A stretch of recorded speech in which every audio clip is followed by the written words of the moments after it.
The heart of Atlanta Motel v. U.S. started as a result of the Civil Rights Act of 1964. The act had passed which prohibited businesses from discriminating against people based on their race.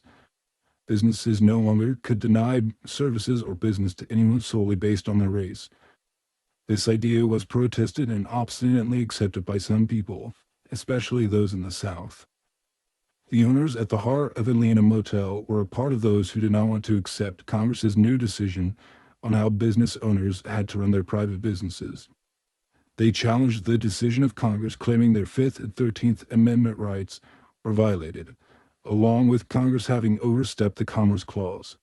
The owners said because Congress forced them to provide certain services to certain customers, especially pertaining to black customers, that they were being forced to partake in involuntary servitude. It is important to note that the Commerce Clause allows Congress to regulate interstate commerce. The majority of the motel's customers were interstate travelers.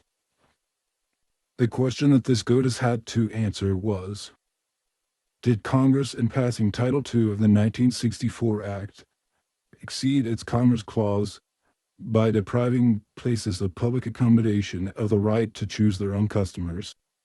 In other words, did Congress's decision that businesses cannot discriminate based on race overstep their powers given to them in the Constitution?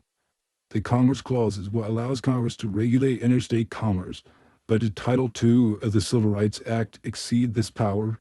The Supreme Court decided on a 9-0 vote that Congress's actions in the Civil Rights Act of 1964 did not overstep their powers granted to them in the Constitution.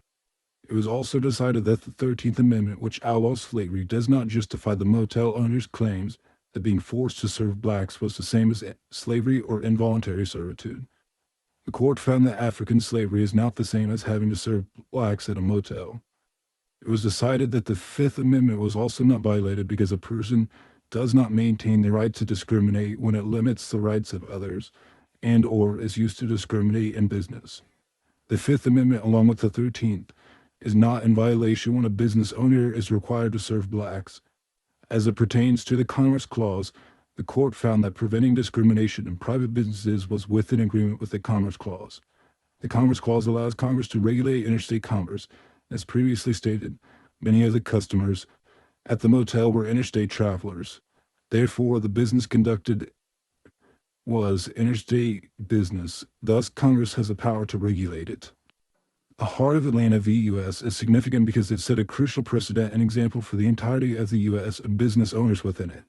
A decision of the SCOTUS to prevent business owners from discriminating against blacks in 1964 has protected people from being discriminated against businesses since. The decision set an example of what would and would not be allowed of businesses.